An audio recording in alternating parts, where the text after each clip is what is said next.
Hello everyone, welcome to Sonal's kitchen. આજે બનાવીશું બજારમાં મળે એવો એકદમ સોફ્ટ અડદિયા પાક. તો ચાલો રેસીપી જોઈ લઈએ. અહીંયા મેં 1 ચમચી ઘી ગરમ મૂકી દીધું છે. હવે એમાં અડધી વાટકી દૂધ નાખી દઈશું. ઘી અને દૂધને બરાબર મિક્સ કરી અને આ રીતે ઉફાણો આવે ત્યાં સુધી ગરમ કરવાનું છે અને હવે થોડી વાર એને ઠંડુ થવા દઈશું. અહીંયા મેં અડધો કિલો અડદિયાનો કરકરો લોટ લીધો છે. હવે એમાં જે આપણે ઘી અને દૂધનું મિશ્રણ તૈયાર કરેલું છે એ નાખી દઈશું અને બરાબર મિક્સ કરી લેશું. આપણે જે આ રીતે ઘી અને દૂધ મિક્સ કરીએ છીએ અડદિયાના લોટમાં, એનાથી અડદિયામાં એકદમ સરસ કરકરો લોટ થઈ જશે, એટલે અડદિયા બહુ જ સરસ બનશે. અને આ જે પ્રક્રિયા છે એને ધ્રાબો દેવાનું પ્રક્રિયા કહેવાય. અડદિયાના લોટમાં આપણે ધ્રાબો દઈએ છીએ. બરાબર આ રીતે એકદમ સરસ મિક્સ કરી લેશું અને લોટને આ રીતે પ્રેસ કરી અને અડધી કલાક માટે રહેવા દેશું, એટલે એકદમ સરસ કણીદાર લોટ થઈ જશે. હવે અડધી કલાક પછી આ રીતે ફરી એક વખત લોટને 2 હાથેથી આ રીતે મિક્સ કરી લઈશું. આપણે એક વખત ચાળવો હોય તો ચાળી પણ શકાય. ઘઉંના જે આપણે આખા ઘઉં દળવા માટેનો જે હવાલો હોય, લોટનો નહીં પણ ઘઉં માટેનો જે હવાલો હોય એનાથી ચાળી પણ શકાય, પણ ન ચાળીએ અને આ રીતે 2 હાથેથી એકદમ સરસ મિક્સ કરી લઈએ તો પણ સરસ કણીદાર અડદિયા તૈયાર થશે. આ રીતે હાથેથી મસળી અને લોટ એકદમ સરસ કરી લેશું.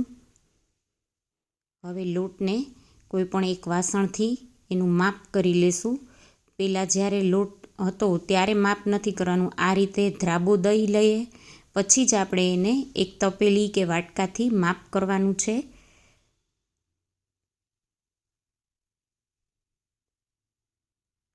અત્યારે અહીંયા કાંઠા સુધીની તપેલી એટલે કે આખી તપેલી જેટલો લોટ તૈયાર થઈ ગયો છે. હવે એક વાસણમાં આપણે ઘી ગરમ મૂકી દઈશું. અડધો કિલો લોટ લીધો છે એટલે આપણે એની સામે અડધો કિલો ઘી લેશું, પણ થોડું થોડું નાખશું. ઘી ગરમ થાય એટલે મેં અહીંયા કણી ગુંદ આવે એ અડધી વાટકી કણી ગુંદ લીધો છે. પહેલાં આપણે ગુંદને ઘીમાં તળી લેશું. આ રીતે થોડો થોડો ગુંદ નાખતા જાશું. ગુંદ તરત જ આ રીતે ફૂલીને ઉપર આવશે. ઘી એકદમ ગરમ થાય પછી જ ગુંદ નાખવાનો છે અને એક સાથે નથી નાખવાનો, તો જ આ રીતે છૂટો છૂટો સરસ ગુંદ તળાશે. ગુંદને તળાતા જરાય વાર નથી લાગતી. ગુંદ તળાઈ ગયો અને એને એક ડીશમાં આપણે કાઢી લેશું. શિયાળાની ઋતુમાં ગુંદ ખાસ ખાવો જોઈએ.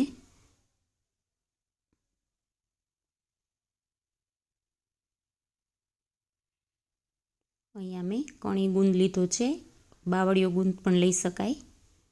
આ રીતે જ આપણે બધો ગુંદ તળી લીધો છે.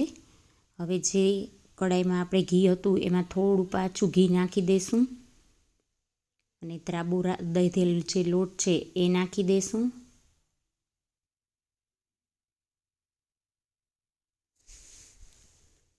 હવે આ રીતે મિક્સ કરી લેશું. જરૂર પ્રમાણે થોડું થોડું ઘી નાખતા રહેશું.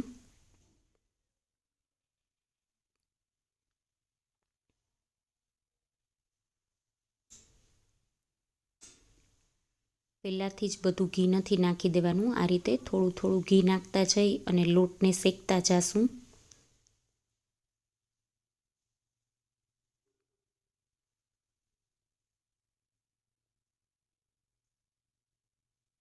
ગેસની ફ્લેમ અત્યારે સ્લો રાખેલી છે.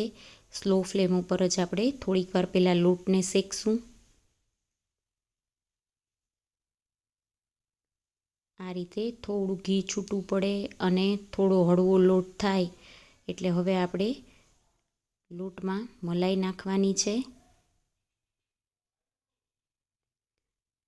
અહીંયા મેં 1 વાટકી મલાઈ લીધી છે. જે આપણા દૂધમાં ઉપર મલાઈ હોય એ ઘરની મલાઈ જ લીધી છે. 1 વાટકી મલાઈ નાખી અને હવે આપણે આ રીતે સતત હલાવતા રહીશું, નહીંતર લોટ જે છે એ તળિયે ચોંટી જશે. હવે મલાઈ છે એનું ઘી થાય ત્યાં સુધી આ રીતે સ્લો ફ્લેમ ઉપર આપણે ચલાવતા રહેશું. મલાઈ નાખવાથી અને દૂધ નાખવાથી એકદમ સરસ માવા જેવો ટેસ્ટ આવે છે. આપણે અહીંયા માવાનો ઉપયોગ નથી કરવાના. મલાઈ આ રીતે બરાબર લોટમાં મિક્સ થઈ ગઈ છે અને ફરી લોટ એકદમ સરસ હળવો થઈ ગયો છે. આ રીતે લોયાથી લોટ છૂટો પડે ત્યાર પછી આપણે ફરી એમાં દૂધ નાખીશું. અહીંયા મેં 2 વાટકી દૂધ લીધું છે. દૂધ છે એ ફૂલ ફેટ મિલ્ક જે હોય એ સુપર ગોલ્ડ લીધું છે. હવે દૂધ નાખી અને ગેસની ફ્લેમ સ્લો રાખી અને આ રીતે સતત હલાવતા રહેવાનું. દૂધ અને મલાઈ નાખીએ એટલે તરત જ તળિયે ચોંટી જાય એટલે આપણે સતત હલાવતા રહેવાનું અને ગેસની ફ્લેમ સ્લો રાખવાની. દૂધ મલાઈનો ટેસ્ટ ખૂબ જ સરસ આવે છે અડદિયામાં. એકદમ સરસ માવા જેવું થઈ જશે દૂધ મલાઈથી. બરાબર આ રીતે દૂધ અને મલાઈ મિક્સ થઈ જાય અને એકદમ થોડીક વાર તો લોટ કઠણ થઈ જશે દૂધ નાખેલું હોય એટલે, પણ આમ સતત હલાવતા જ રહેવાનું.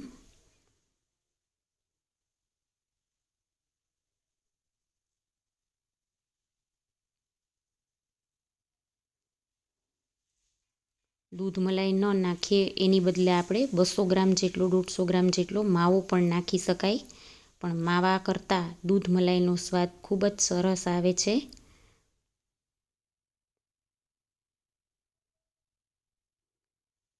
હવે ફરી ઘી છૂટું પડવા માંડ્યું છે એટલે હવે આપણે થોડું ઉપરથી બીજું ઘી નાખી દઈશું. દૂધ અને મલાઈ બળી ગયા છે. દૂધ મલાઈ એકદમ બળી જાય અને કળાઈ છોડે લોટ ત્યાર પછી જ ઘી નાખવાનું છે.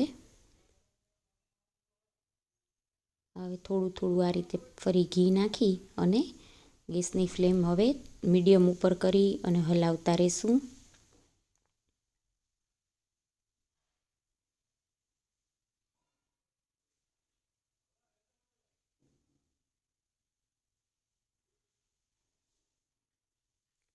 ધીમે ધીમે લોટનો કલર ચેન્જ થાય છે, નીચે ચીપકે નહીં એ રીતે આ રીતે હલાવતા જ રહેવાનું છે થોડી થોડી વારમાં. ફરી થોડું ઘી નાખી દઈશું. હવે ઘી નાખશું પછી આપણને લોટ શેકવાની મજા આવશે. હવે એકદમ સરસ ઝડપથી અને હળવા હાથે લોટ શેકાશે. પહેલાં થોડુંક આપણને આમ હલાવવામાં તકલીફ પડે પણ હવે ફટાફટ હલાવાશે. હવે ગેસની ફ્લેમ જે છે એ ફરી થોડી વાર સ્લો કરી દઈશું અને લોટને શેકાવા દઈશું. આ રીતે ઘી છૂટું પડવા માંડશે અને ધીમે ધીમે લોટનો કલર ચેન્જ થવા માંડશે અને આ રીતે હલાવતા રહીશું. આ સ્ટેજ ઉપર છાંટા ઉડશે તો થોડું ધ્યાન રાખવું.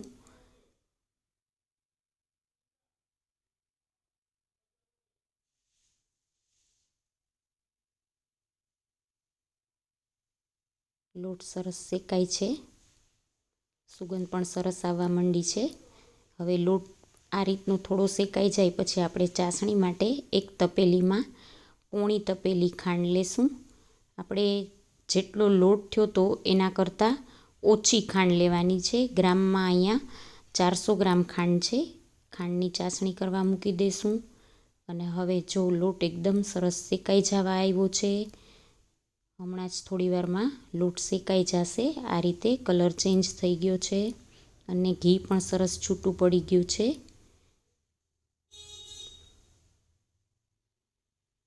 આ રીતે બ્રાઉન લોટ થાય એટલે લોટનો ગેસ બંધ કરી હવે આપણે એક વખત ચાસણીને જોઈ લેશું. આ રીતે એક ડીશમાં ચાસણીનું ટીપું નાખીએ અને ટીપું પ્રસરે નહીં ત્યાં સુધી ચાસણી કરવાની છે અને આ રીતે આંગળીમાં લઈ અને જોવાનું છે કે એક તાર થાય ત્યાં સુધી આપણે ચાસણી કરવાની છે. સરસ તાર થઈ ગયો છે.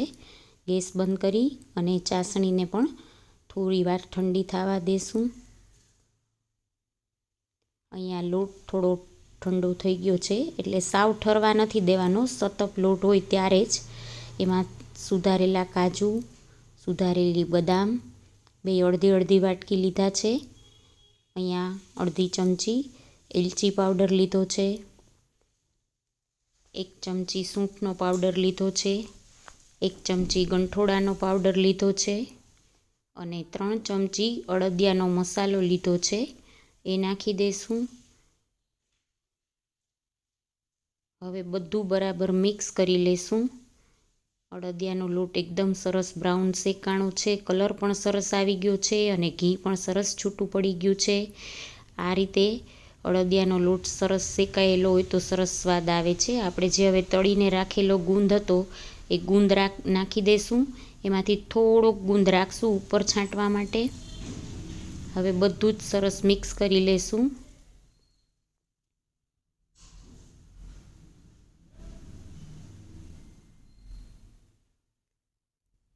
હવે જે ચાસણી છે આપણે રેડી કરેલી એ પણ થોડી ઠંડી થઈ ગઈ છે, એટલે કે વરાળ નીકળી જાય પછી જ ચાસણી નાખવાની છે. અડધો લોટ શેકાઈ જાય પછી ચાસણી મૂકવાની, પહેલેથી હારે નહીં મૂકવાની. હવે બધું બરાબર મિક્સ કરી દઈશું. આ રીતે સતત હલાવતા રહેશું. ચાસણી અને અળદિયાનો શેકેલો લોટ બરાબર મિક્સ કરી લેશું. જ્યાં સુધી એમાંથી એકદમ સરસ ઘી છૂટું ન પડે ત્યાં સુધી આ રીતે હલાવતા રહેવાનું છે.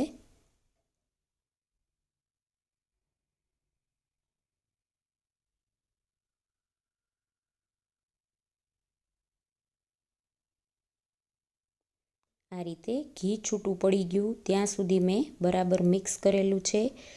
ઘી છૂટું પડી ગયું એટલે સમજી લેવાનું કે આપણી ચાસણી પરફેક્ટ થઈ છે. હવે આપણે એક ચોકી લઈ અને એમાં આપણે આ રીતે અળદિયાના મિશ્રણને ઢાળી દઈશું. આપણે જો અળદિયા વાળવા હોય તો ઘી નિતારી લેવાનું પહેલાં અને પછી હજી થોડીવાર હલાવી અને અળદિયા વાળી પણ શકાય. તો થોડીવાર હજી ઠંડુ થવા દેવાનું વાળવા હોય તો. અને જો આ રીતે કોઈ થાળીમાં કે ચોકીમાં ઢાળવા હોય તો હવે ઢાળી દેવાનું.